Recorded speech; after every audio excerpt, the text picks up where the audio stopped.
inshallah, the plan today is to continue where we started off last time about the family of the Prophet ﷺ and leading up to his, inshallah, ending with his birth and actually being able to cover that.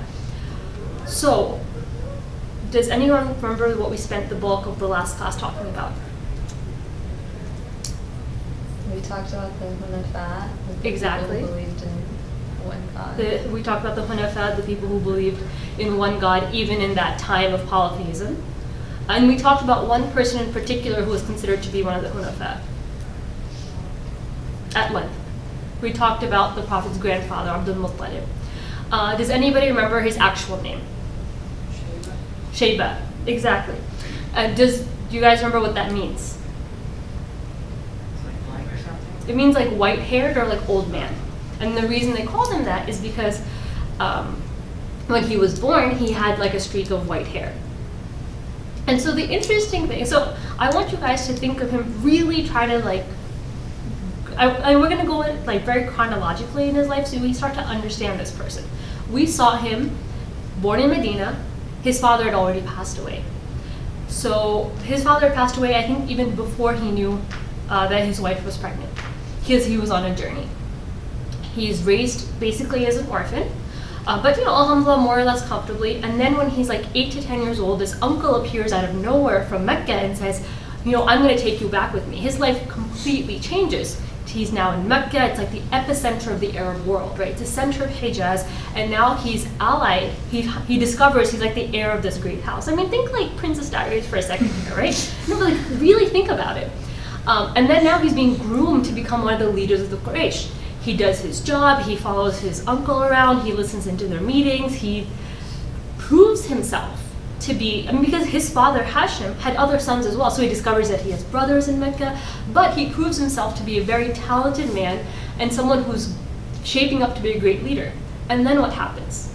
His uncle Muttalib passes away. Abdul Muttalib means a slave of Muttalib because people, when he originally arrived at Mecca, thought he was a slave because they didn't know that Hashim had another son. So his uncle, his protector, the one who brought him to Mecca, like think like the old lady in Princess Diaries, like if she died, like where would it happen maybe? Like that. I mean, astaghfirullah making that example, but you guys know, like think about it. He passes away, and now he's got another uncle who's like rivaling him for power, and he's trying to like just jostle him out of the way. And now we've got a little bit of like Lion King going on. So we've got like Scar coming in here. He's like, okay, no, this guy is young. I can take over here. What happens? He tries to go around the rest of Quraysh and say, can you help me? I'm supposed to, my uncle groomed me to take over. And now my other uncle is coming in trying to like wrestle power away from me. They all say, yeah, this is your own family problem. We can't help you. Inshallah, you guys figure it out. He's young. I mean, he's still relatively young. What does this young man do? He writes to his maternal uncles, the ones he was raised with in Medina. They show up 80 men strong on horses, and actually the story goes, he receives them and he says, my uncle, please come sit, have dinner. And they say, no, absolutely not. We're not going to stop. I'm not going to stop until I've seen your uncle Nofal and we've settled this once for all. So they ride up to him, literally 80 men strong on horseback. And, he looks at him and he's sitting with the leaders of the Quraysh, Nofal is at that time, and he says, I hear you're trying to take my nephew's rights away from him. And of course, I can only imagine that he, like, our Scar in this situation would be sitting there and going, like, I don't know what you're talking about, please, please leave me. And he basically, at that point, makes him swear in front of all the leaders of Quraysh that he will give Abdul Muttalib his due. And so that's how that issue is resolved. And then we talked about the discovery of Zamzam, how he had a dream, an angel, as we understand it, came to him in that dream, showed him the location of the well, he digs up the well, and at that time, he makes an oath to Allah. And he says, if I were to be given 10 sons, if you were to give me 10 sons, I would sacrifice one of them for your sake. And that's where we ended the story last time. So what do you think is going to happen next in this guy's life? He has 10 sons. Now he has 10 sons. He actually has, it's said that he has somewhere between 10 and 13 sons total and 6 daughters. And we'll discuss his children a little bit later, more in detail later. But basically, there comes a time where he has 10 sons. And what happens is that given the kind of man that he is, obviously we know that he is one of the hunafa, he is a trustworthy person. He is somebody who holds to his oath. So as much as he doesn't want to fulfill this oath, he feels like he has to. Now he has 5 wives. One of those wives is a woman named Fatima, and she's from the tribe of Makhzum. I'm mentioning that because as we go on later, we'll hear a lot about the different tribes, and it's good to get a sense of who the players in Mecca are. Now, she has 4 children. Their names are Zubair, Abu Talib, Umama, I think in some sources it says Umayya, and then, but she's a daughter, and the youngest is a son named Abdullah. And the thing I want you guys to note here is that those two, Abu Talib and Abdullah, are full brothers. Abdullah had a lot of other brothers who are the uncles of the Prophet, but Abu Talib was his full brother from the same mother. Now, she obviously is very worried. Abdullah is one of his youngest sons. Actually, let me backtrack for a second. So what happens in this case is he has 10 sons. He doesn't automatically know which one that he's going to sacrifice. So they go to like a soothsayer. And what their practice would be in that time is they would do something when they had to decide on a matter, like picking straws. You guys know how it works, like picking straws? Like in our contemporary culture, we don't do it, but maybe 50 years ago, you take a bunch of straws, you break one short, you hold them in your hand, you pick one and hope you don't get the short straw, right? So what they would do is that they would have arrows and they would mark the arrows to indicate what each arrow stood for, and then you would pick an arrow. So he picked arrows with his son's name on them, and the arrow that came out was Abdullah. Now obviously, he's distraught because this is one of his youngest sons and it's one of his favorite sons. His wife is distraught. Her brothers from the clan of Makhzum, they come to Abdul Muttalib, like, please don't do this. Why are you doing this? It's your child. Like, are you crazy? So then what they do is they go back to a soothsayer type person and they say, okay, we don't, what can we do? What are our options in this scenario? So the idea is given to them that they have this concept of blood money, and we still have this concept in Islam. Do you guys know what it is? Basically, if you were to kill somebody accidentally, you wouldn't be expected, you wouldn't be executed necessarily, but you would have to give blood money to the family of the deceased. And at that time, the blood money was 10 camels. So they said, why don't you, in a little holder, you put one arrow that's marked for 10 camels, and one arrow with your son's name, and you just pick the arrow. If your son's name comes up, then you add 10 more camels to the other arrow until that arrow is picked. So what happens? He's like, okay, that's fine. Seems like my only option. Let's do this. So he goes in. Obviously, he's hoping for the 10 camel straw because what would happen in that case? He picks the 10 camel arrow. He sacrifices 10 camels. He's done. What happens instead is Abdullah's name comes up. So he says, okay. They take the 10 camel arrow. They mark it 20 camels.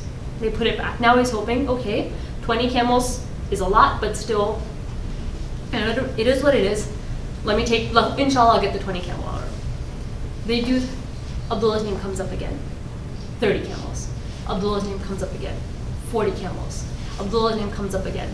They do this over and over and over until finally they take out the 90 camel, they take out Abdullah's name when the count is at 90 camels. And then they add another 10 to make it 100. And when they put the 100 camel straw in and Abdullah's name in, what ends up happening is Abdul Muttalib pulls out the 100 camel straw.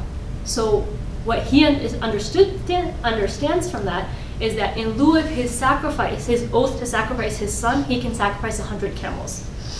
Now, to put that in perspective, what my teacher, Sheikh Abdul Nasser, described that as is buying 100 Mercedes and driving them off a cliff. You don't eat from that. You can't sacrifice 100 camels and feed your family. That is an immense amount of wealth, even for that time. Think about it in our terms. If we were to kill somebody, God forbid, what would the blood money be? Maybe at least something like $50,000, $100,000. What price a man's life, right? Not that we really have, I have any specific knowledge about this, but I would imagine it would be at least that much. Now think about 10 times that much. you're talking about $500,000, maybe $1 million, and you are literally throwing it away. I mean, but what hangs in the balance is his son's life. Abdul Muttalib chooses his son's life. And he ends up sacrificing 100 camels to save his son. So you understand not only like the kind of person you're dealing with, but then are just some of the momentous things that happen in his life, right? So what happens, his son becomes a little bit older, and he is one of the most handsome men of Quraysh, he's one of the most well-liked men of Quraysh, he's intelligent, he's eloquent, and his father decides, now it's time for him to get married. And for his marriage, he chooses to marry him to a lady named Amina bint Wahab. Now, Amina bint Wahab has a nickname. She's called Zahratu Makkah, like the flower of Mecca. And why? She's the daughter of one of the leaders of the Quraysh. She's known to be an extremely striking woman. She's literate. And when you think about that, Rasulullah ﷺ himself was not literate because it was so rare, but his mother could read and write. She was known to write poetry. Some narrations say just recite poetry. Some say she actually wrote her own poetry, and it's recorded that at the time of the death of her husband, she recited poetry about him. So we're dealing with someone who was obviously very strong, who's the daughter of a leader, and who's a very educated, well-respected woman. Now what happens is that she's being raised in the house of her uncle because her own father has passed away. So Abdul Muttalib and Abdullah, his son, are on the way to propose marriage, basically, to this family. Now, when they're going, they get stopped on the way by a lady, and I don't have her actual name. I can double check on the name. You just don't mind. I'm a little tiny bit disorganized today. My computer died on me.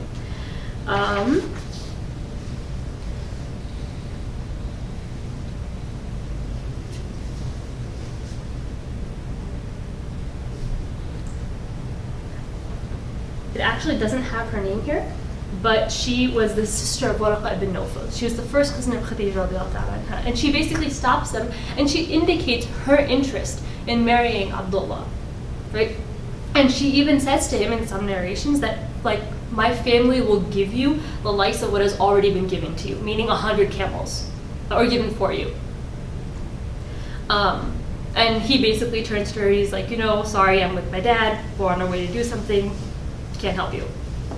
And actually, he's even been praised for this, for his high morality and sort of just turning away from that situation, later on.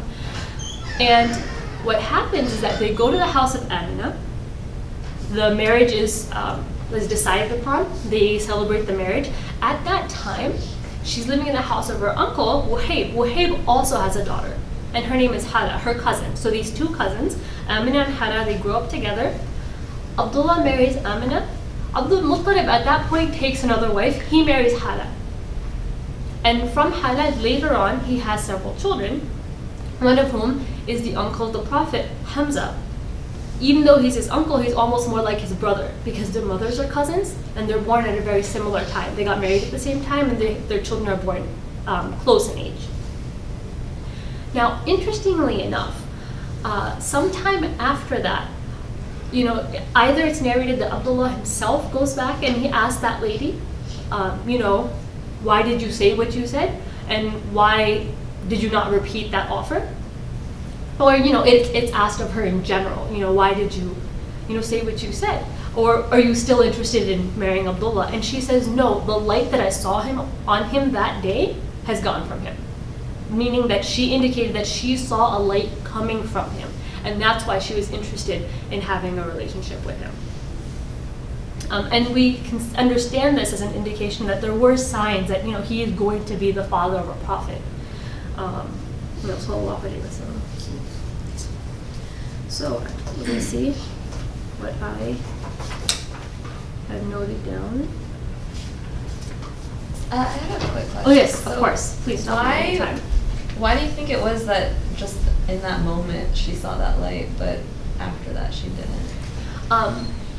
So the understanding is that, whatever light it was that he was carrying, that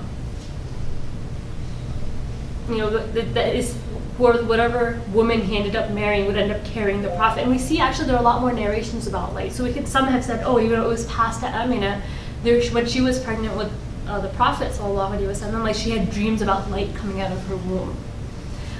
There's narrations about there being light in the sky. And inshallah we'll get to all of that. So it could be related to that in some sense. It's interesting that Rasulullah sallallahu alaihi wasallam actually says, given the story about his father being sacrificed or nearly being sacrificed, that I am the son of the two that were meant to be sacrificed.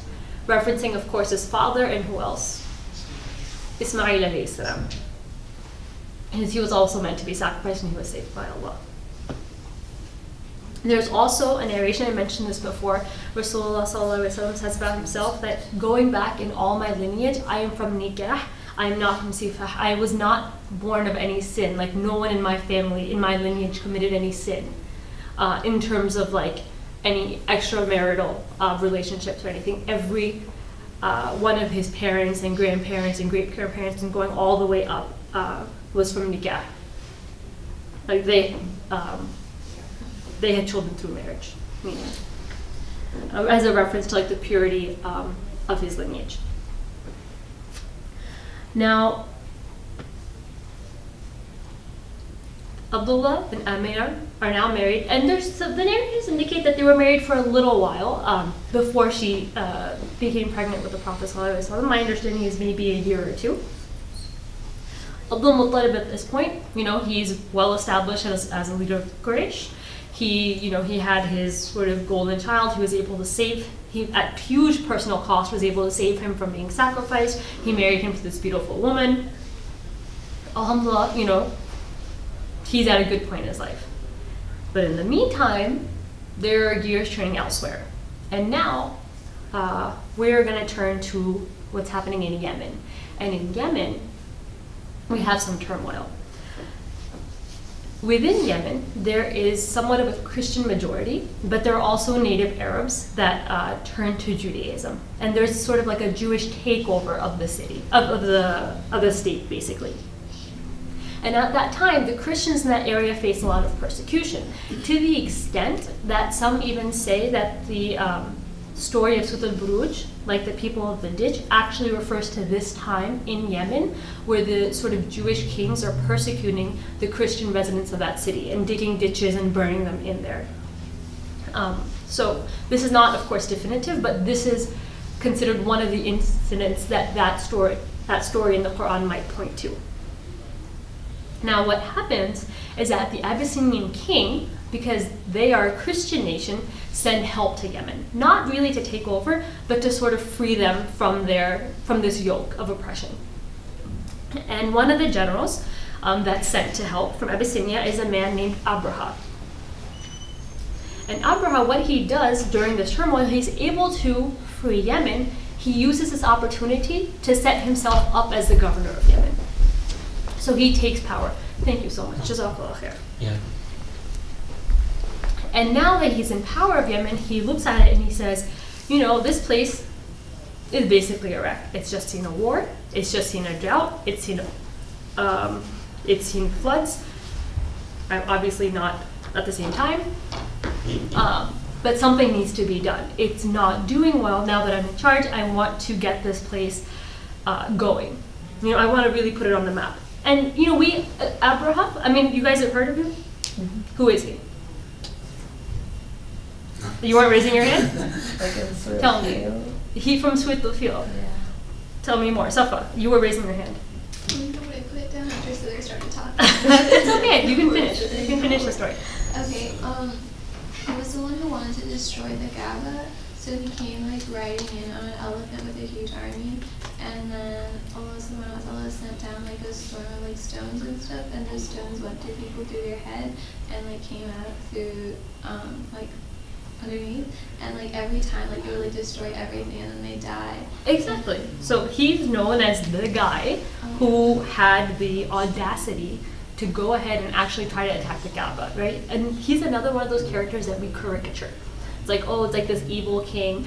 And of course, this is somebody who tried to actually take down the house of Allah, subhanahu wa ta'ala.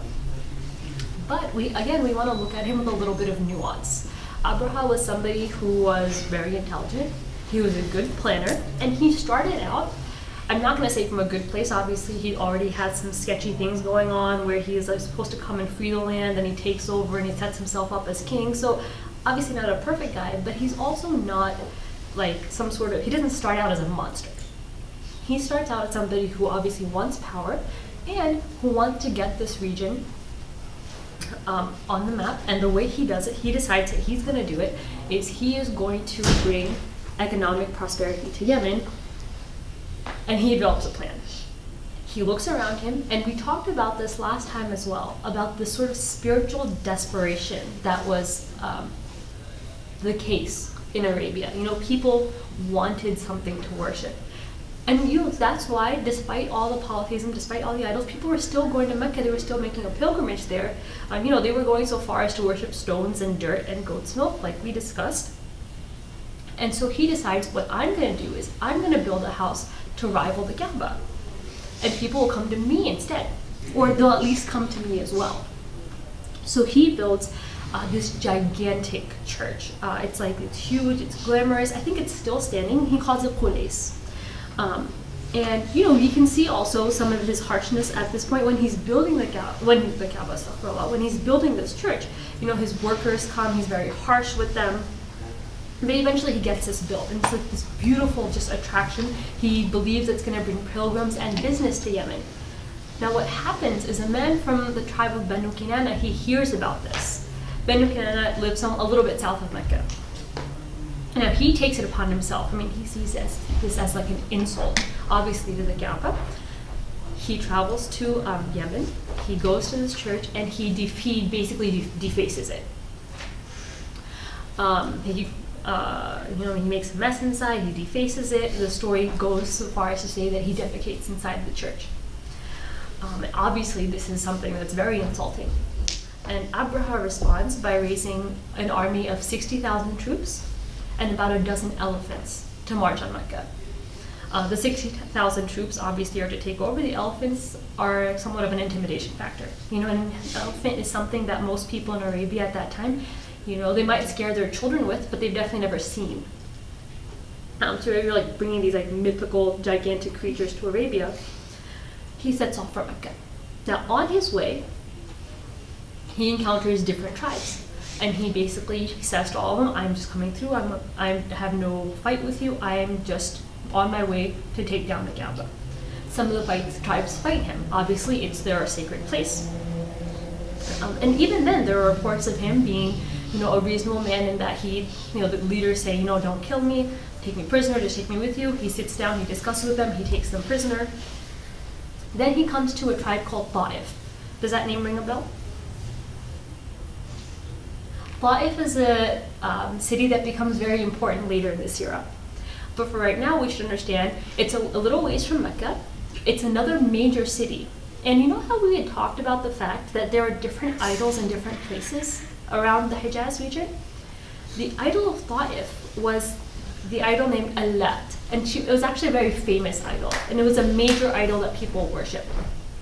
And because it was such a major idol, Ta'if was actually something of a rival of Mecca. So when Abraha actually comes to Ta'if, the people, instead of saying, "Oh, you know, like, we're going to fight you," or even just, "Oh, please don't hurt us," they're like, "Oh, you're here to destroy Mecca, let us help you." So they actually give Abraha a guide to take him to Mecca, so that to assist him in bringing down the Kaaba, because these are their rivals. Basically, they get to the outskirts of Mecca, the army settles down, and then Abraha sends a message to the city, and he says, "I'm not here to just fight you guys, I don't want to take any lives, but I'm here to destroy the Kaaba, you guys need to stand down."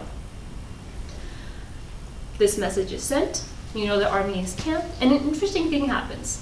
A raiding party goes out, and they find this valley, and in this valley are 200 camels. And so there's like, you know, one shepherd guarding them. They kill the shepherd, they take the camels, they bring them back to their camp. Now, this message comes to Mecca, and the leaders of the Quraysh sort of sit down, and they're like, you know, how are we going to respond to him? The leader of the Quraysh, of course, is the main leader of the Quraysh is Abdul Muttalib, who we've been talking about this entire time. You know, remember he just went through all this stuff, but you know, alhamdulillah, life's calmed down. His kids are married. Things are good. And then there's this guy basically shows up and says, I'm going to destroy your Kaaba. And if you guys don't basically evacuate the city or let my army come through, I will destroy you as well. So Abdul Muttalib says, okay, let me go talk to him. So he goes into the camp of Abraha to talk to him. And the narrations actually tell us that when Abdul Muttalib walks into the tent of Abraha, Abraha is so impressed by him, just by his bearing, looking at him. He's like, wow, you know, this guy is so dignified. He looks just like such a leader. He looks like he should be in charge. He actually comes off of his chair or his throne or whatever was set up in his camp, and he comes to sit on the floor so he can be level with him, so he can have the discussion with him. And he just feels like a surge of respect for this man. And, you know, he basically, says, you know, I'm Abdul Muttalib, I'm here on behalf of Quraysh, basically, what are your terms? So Abraha says, you know, I will destroy you, I just want to destroy the Kaaba, let's just let me through. That's my plan. And Abdul Muttalib says, okay, that's fine. Actually, what I wanted to talk to you about were the 200 camels. And he basically looks at him and he says, I just told you that I'm here to destroy your city, and you're talking to me about a couple camels. And he said, actually, you see, the house that you are here to destroy already has its own master, and that's Allah. And the camels that you stole also have a master, and that's me. Those are my camels. So I'm here to talk about what I can control and what I have power over. And the house that you're trying to destroy, its master will take care of it. So he basically looks at me, he's like, you know, I had so much respect for you that this doesn't make any sense, but you know something, take your camels and go. We're going to come into the city tomorrow. Abdul Muttalib goes back to his people and he says, you know, there's no reasoning with this guy. He's coming in, he wants to destroy the Kaaba. There's nothing we can do. We should evacuate. The people of Quraysh leave, they make way for the army. The next day, Abraha's army moves to Mecca to attack. And then what happens? Can someone tell me the story? Allah sends birds with... Before he sends the birds. Every time he turns the elephant towards the Kaaba, it turns back.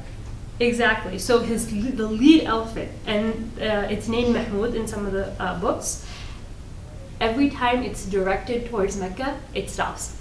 And we actually see this a couple times, right? We saw it, this idea of animals stopping, not moving forward. We saw it in the story of Abdul Muttalib when they were looking for the second well, when they were on the journey to the soothsayer to make a decision about who should be in charge of Zamzam. We see it here. We'll see it again in the Sirah when the Prophet's camel stops on the way to Medina.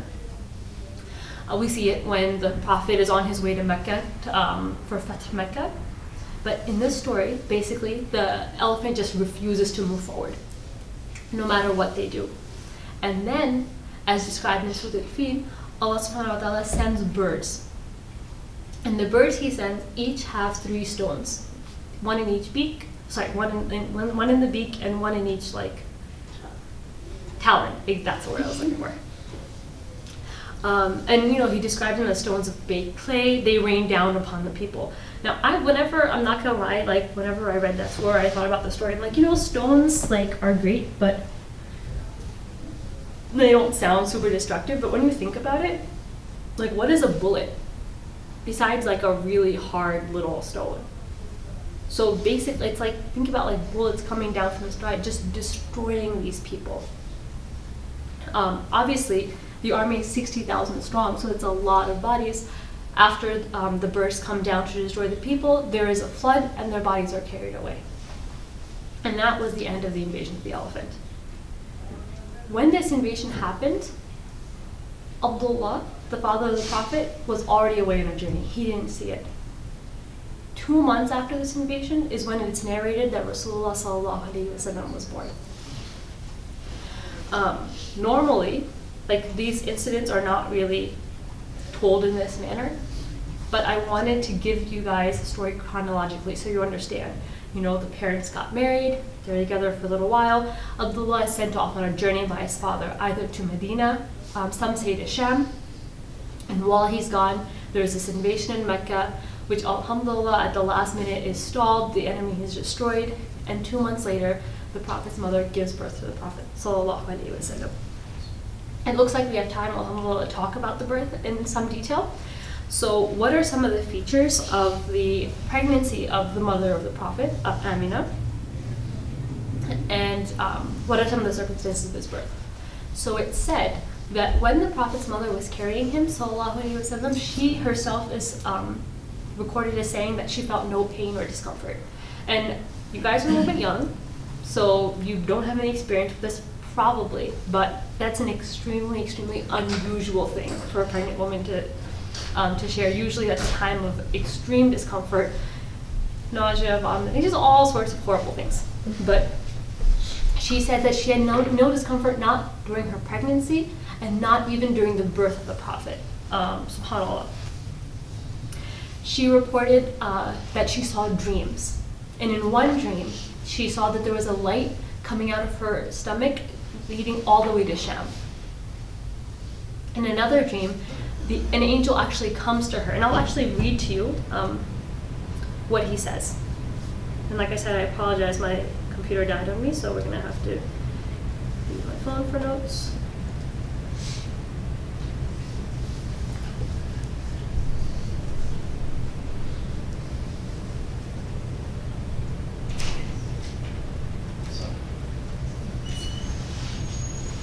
So the angel that comes to her in his dream says, you are carrying the leader of this ummah. When he arrives on this earth, say, I put him in the protection of Allah. May Allah protect him from the jealous. May he be put in the company of good and righteous people. May he be put in the mentorship and confidence of the leaders of the devout.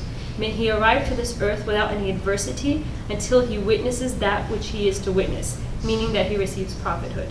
The sign of his birth will be, when he arrives on this earth, along with him a light will come, a light that will fill the palaces of Asham. When he is born, name him Muhammad, because his name in the Torah was Ahmad. The people of the heavens and the people of the earth praise him. His name in the Injil was Ahmad, his name in the Quran will be Muhammad.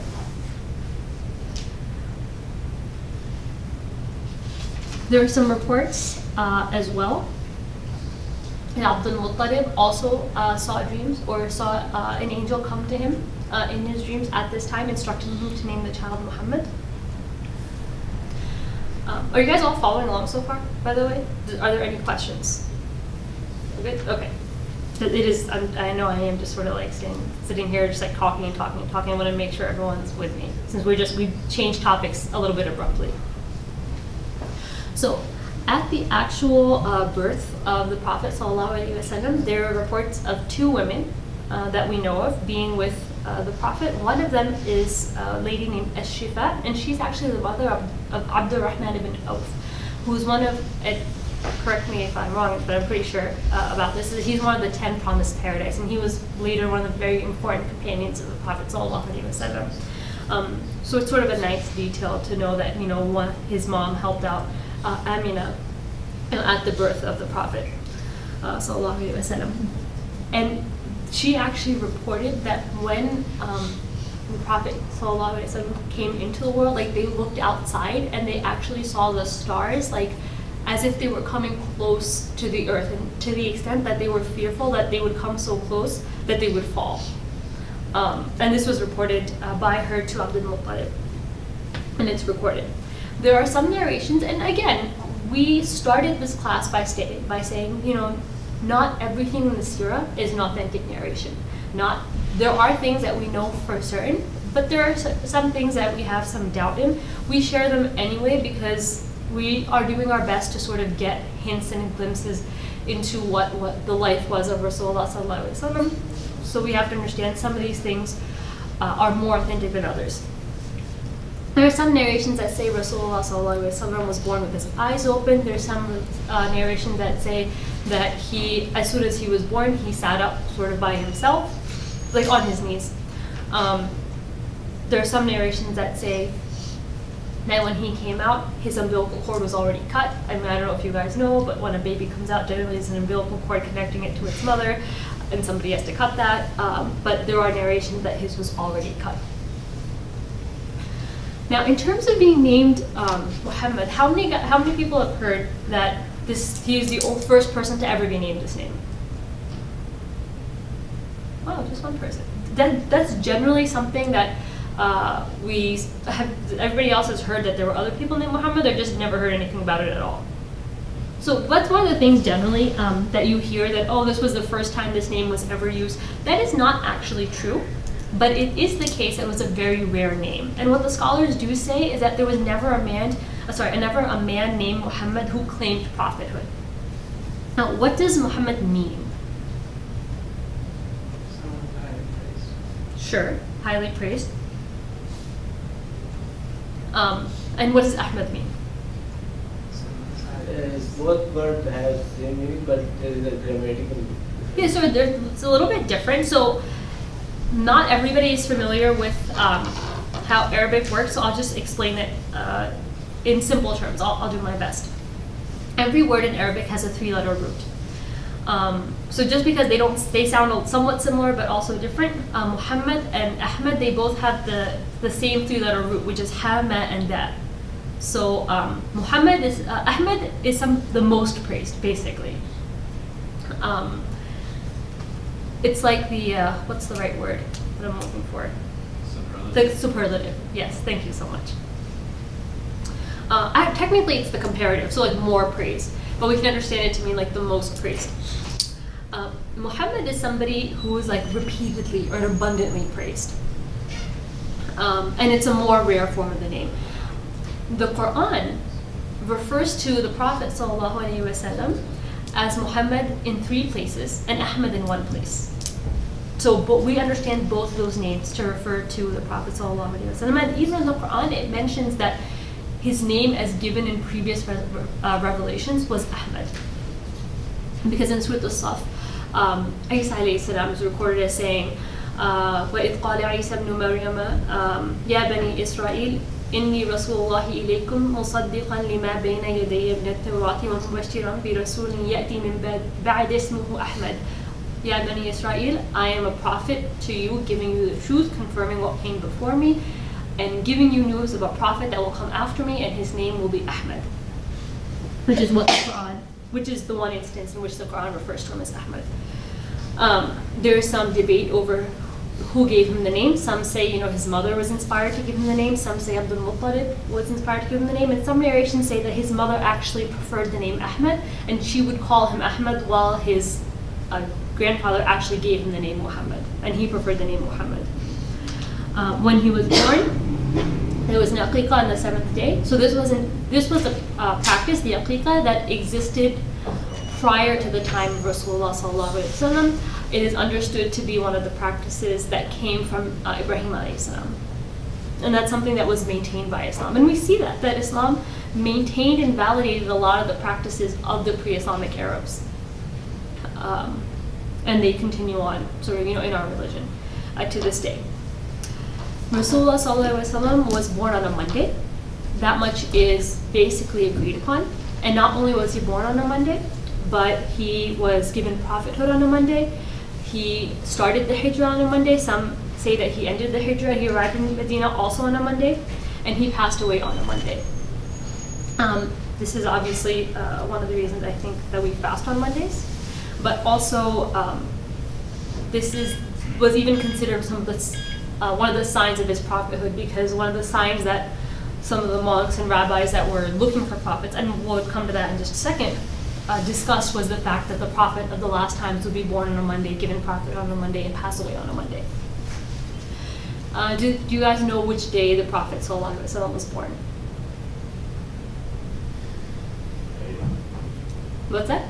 Friday? No, Monday. We just said Monday. Sorry. I meant the day of which month and day.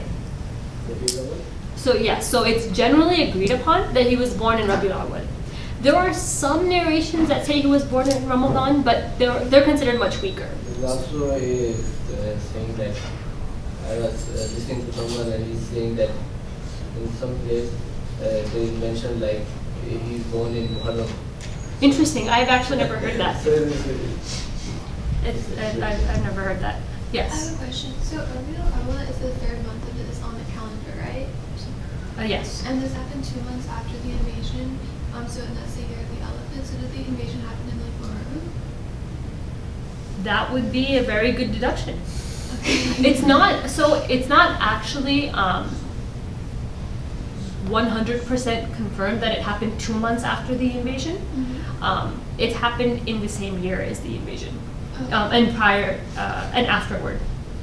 So the strongest opinion, or the one that's most repeated, or one of the opinions, is that it happened 2 months after the invasion. But that is a good question, and I'm glad you're thinking about it chronologically.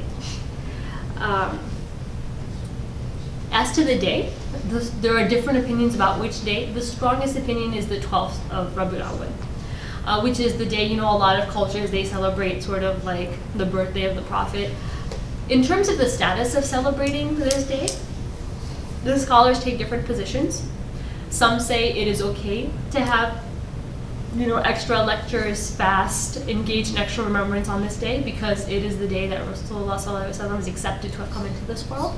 Others say that no, we should be extra cautious of not sort of making this like a day that we do anything extra. It should be treated like any other day. We don't have extra classes. So it goes both ways.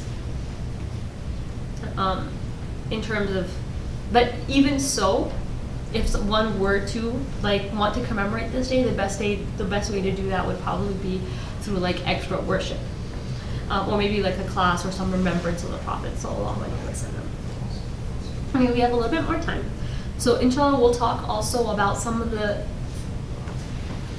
strange things that were noted to have happened at the time Rasulullah sallallahu alaihi wasallam was born. So it's narrated that when Rasulullah sallallahu alaihi wasallam came into this world, the palace of the king of Persia, the Kisra, actually shook, and shook so violently that 14 of its balconies on this palace actually broke off. It's, did you guys know what religion they followed in Persia at the time? They were Zoroastrians. Does anybody know what a Zoroastrian is? What do they worship? Fire. They worship fire. And there might be some element of sun as well because the sun is sort of flamey. But fire. So within the palace, they had this flame that was never allowed to go out. It was their eternal flame that they always kept burning. And at that moment, that flame went out. It's also said that a bright light was seen shining, and that the river Tigris slowed and almost stopped flowing in certain areas. Now, one of the ministers of the Kisra was a man named Mubidan, and he sees this dream at that same night. And that there's an old camel, and it's outrunning a fast horse.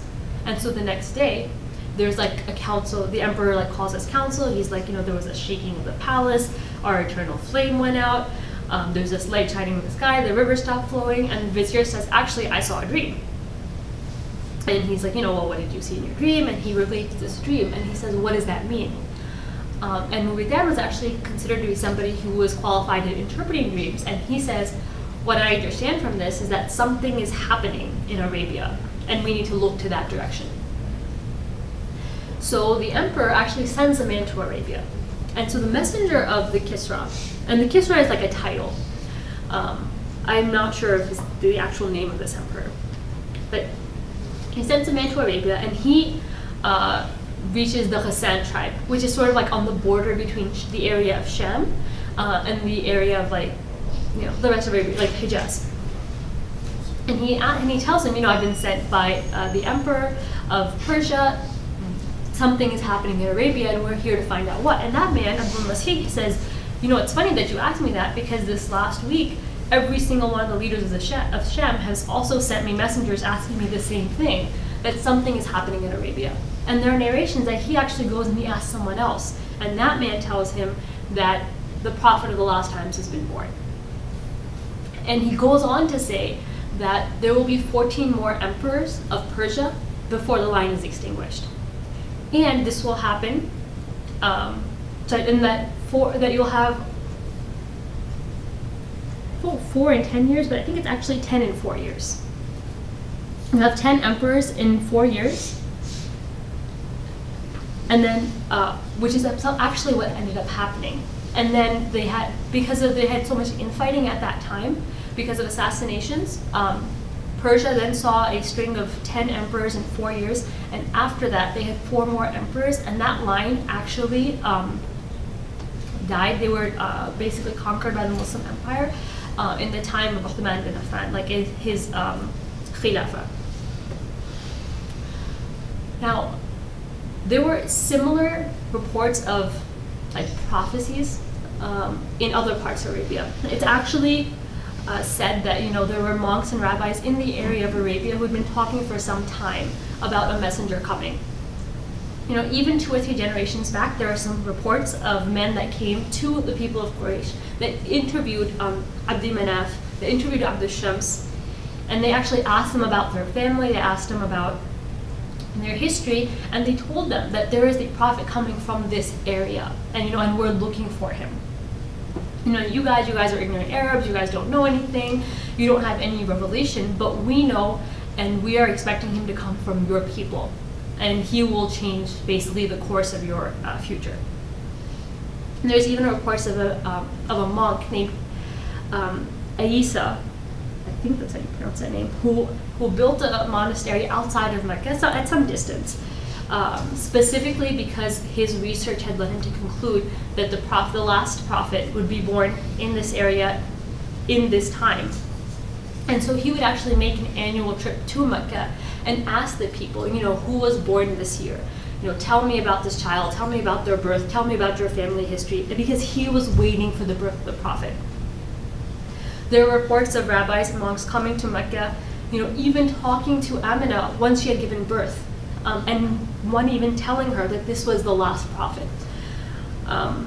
There are reports of rabbis who went to Aus and Khazraj at the time, who were the tribes of Medina, known as Yathrib at that time. At the time the Prophet ﷺ was born, and telling them, Nubuwah has been taken from the children of Israel. And we see the same star in the sky that we saw when Musa ﷺ was born.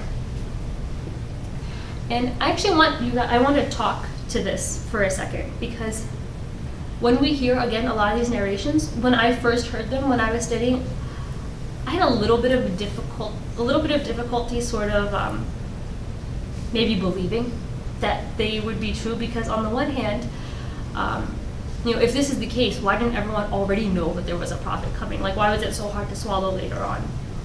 And second of all, I don't know, you might say that it seems a little convenient, or it just seems like it might be a little bit exaggerated for it to be so specific.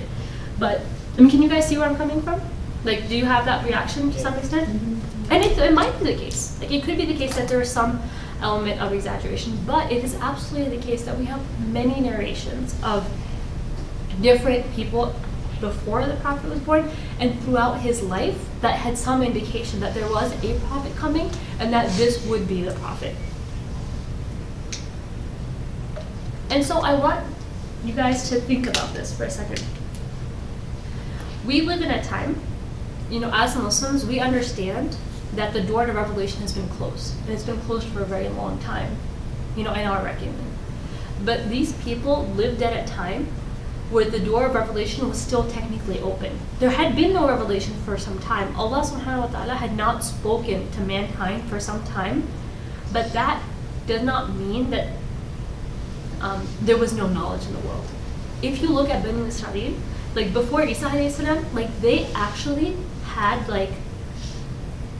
they were so blessed by Allah that when one of their prophets died, another would take his place. And Allah would give revelation to their new prophet. And when that prophet passed away, Allah would give revelation to their new prophet. This was the world that they lived in. There was communication between the heavens and the earth. And so there was a lot more knowledge.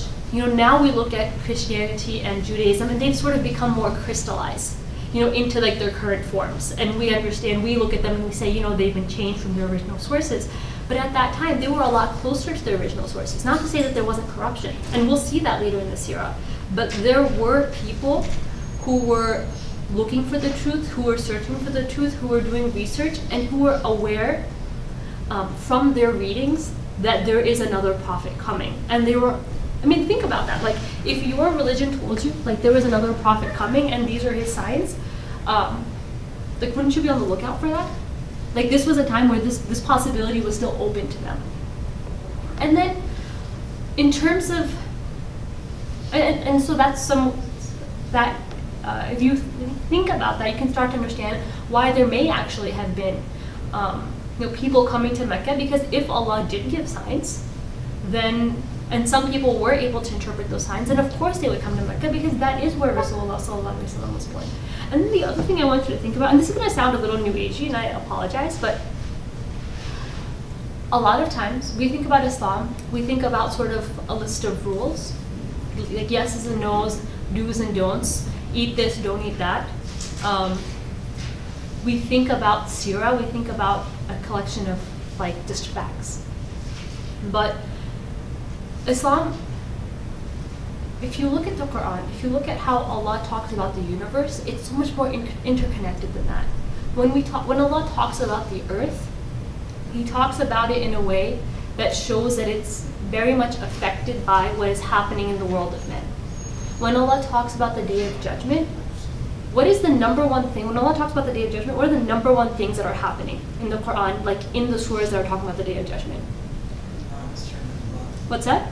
The mountains turn to fluff. The mountains turn to fluff. The sky splits. The earth like just throws up whatever's inside of her. The seas overflow. And one of the ways we understand this is that Allah subhanahu wa ta'ala, the earth is like ripping apart because of what's happening inside, because mankind's sins or wrongdoings have become so severe that the earth can no longer contain itself. And literally we're tearing at the fabric of what Allah's created. And so when we think about this, yes, we are very different from the earth, but we are created by the same creator, we are connected. And so what happens we see this even in the way the Prophet ﷺ talked, in the way our scholars talk. For example, when they talk about the righteous Khalifa, Umar ibn Abdul Aziz, they say that he filled the earth with justice after it had been filled with injustice. This idea that the earth contains and reacts to what we do. And so how could it, if this is the case, and we understand all of creation to be connected in this manner, how could it be possible that something as momentous as the birth of Rasulullah sallallahu alaihi wasallam, literally the entrance into this world of the most amazing soul that ever existed, who was ever going to come into it, his entrance in the world, how could the world not respond to that? How could the earth not respond to that?